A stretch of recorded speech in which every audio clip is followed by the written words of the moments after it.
Fresh trouble emerges for Donald Trump as reports allege a deeper Arab role in the wider Iran conflict.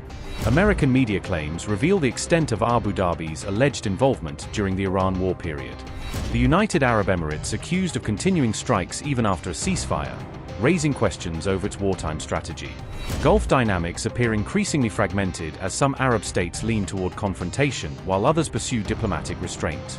The UAE and Israel said to have intensified regional tensions, complicating the broader post-war balance in the Middle East. Trump's fragile peace framework now faces renewed scrutiny following these latest geopolitical revelations. UAE conducted dozens of strikes on Iran during war and even after ceasefire, Wall Street Journal report, according to sources close to the matter. Reports said Emirati strikes were carried out in coordination with US and Israeli forces during the height of regional hostilities. As per Wall Street Journal sources, UAE targeted Qeshm and Abu Musa Islands, both located near the strategic Strait of Hormuz. Bandar Abbas, Lavan Island Refinery and the Asaluya petrochemical complex were also allegedly hit during the operations. Some strikes were reportedly launched after Iran targeted UAE energy and oil infrastructure with missile and drone attacks. The reported Asaluya strike drew global attention over concerns about attacks on critical energy infrastructure in the region. According to reports, Washington later asked Israel to halt strikes on Iranian energy targets to prevent further escalation. Ahead of the war, Gulf states had publicly stated their airspace and bases would not be used against Iran in any conflict. However, the report claims some regional positions shifted after Iran began mass missile and drone retaliation strikes.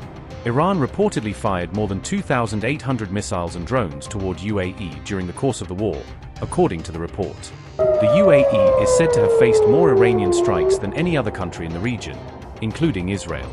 The scale of the Emirati response reportedly created divisions inside the Gulf bloc over how to respond militarily.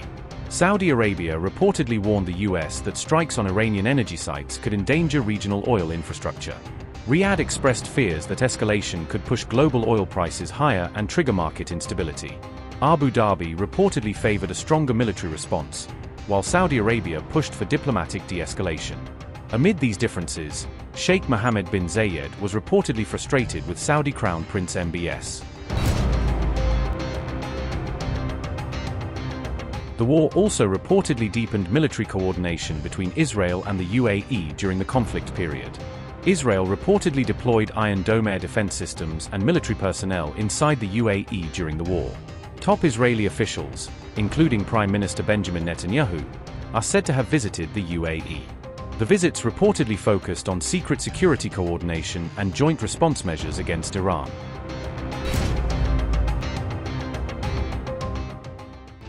A Saudi expert warned that Trump's refusal to re-engage in a war with Iran will cost him dearly, arguing the perceived disengagement could have significant political and strategic repercussions for the president both at home and across the region.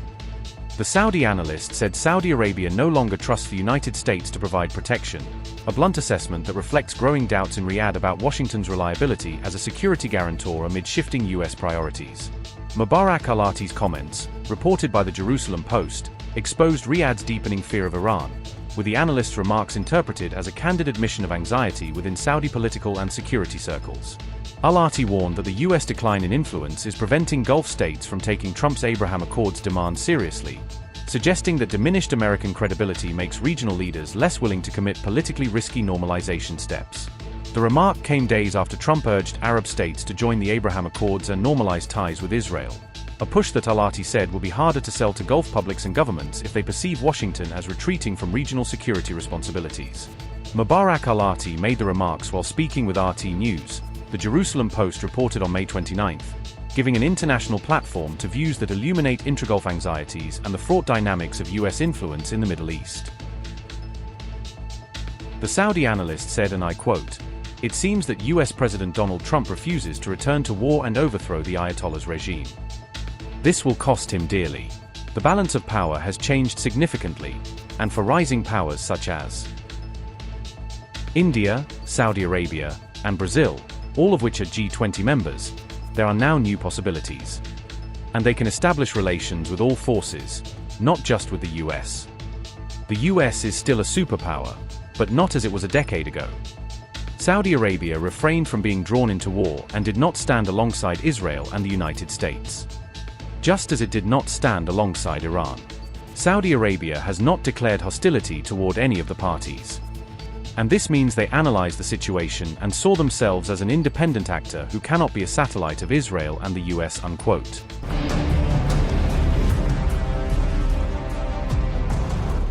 Fresh confusion erupted after reports claimed Iran and the United States were close to finalizing a new ceasefire arrangement.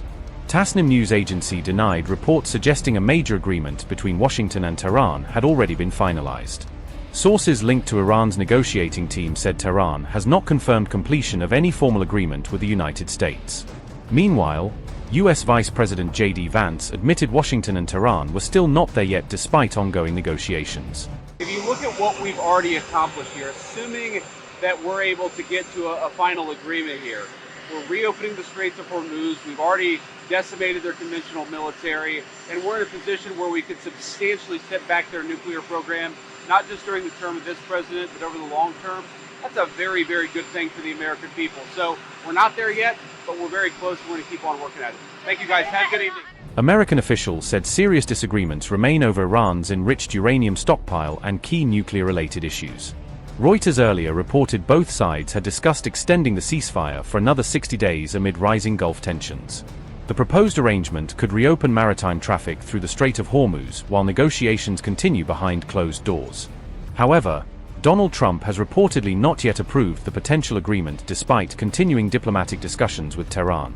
The latest developments followed another dangerous round of escalation involving drones, missiles, and military activity across Gulf waters. US Central Command claimed American forces shot down 5 Iranian drones and struck a launch station near Bandar Abbas. Reports also claimed Kuwaiti defenses intercepted a ballistic missile fired toward the country during the latest regional escalation.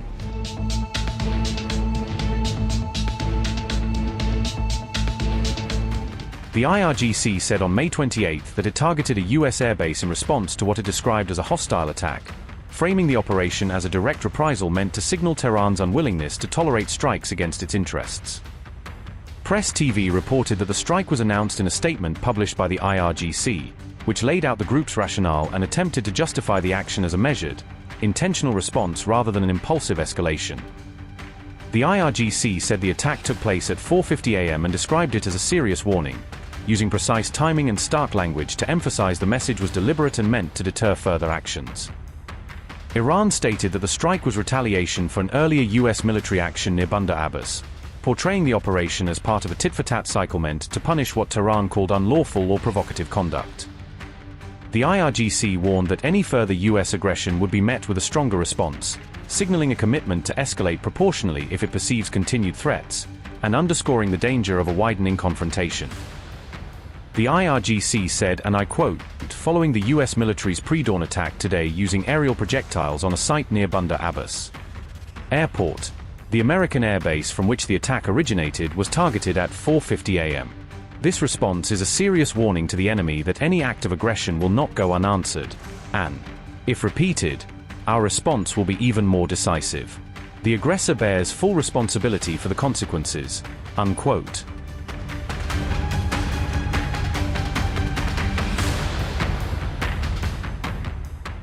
Kuwait activated air defenses after what it called hostile missile and drone threats, scrambling military radar and interceptor systems to protect key infrastructure and population centers as authorities assessed incoming risks. The Kuwaiti military said blast sounds heard on May 28 were caused by air defense systems, explaining that interceptors and countermeasures detonated in the sky as part of a defensive response rather than from strikes on the ground. The incident came as Middle East tensions surged again following fresh US strikes in Iran, adding another volatile chapter to a cycle of retaliatory actions that has heightened regional alarm and diplomatic strain. The latest exchange marks another sharp escalation in US-Iran tensions amid a fragile truce, underscoring how quickly a tenuous ceasefire can fray and how proximate states are drawn into the wider security fallout. Fresh US strikes reportedly targeted a suspected Iranian military site overnight as tensions continue escalating across the Gulf region. American officials claimed the targeted Iranian site posed a direct threat to US forces and shipping through Hormuz.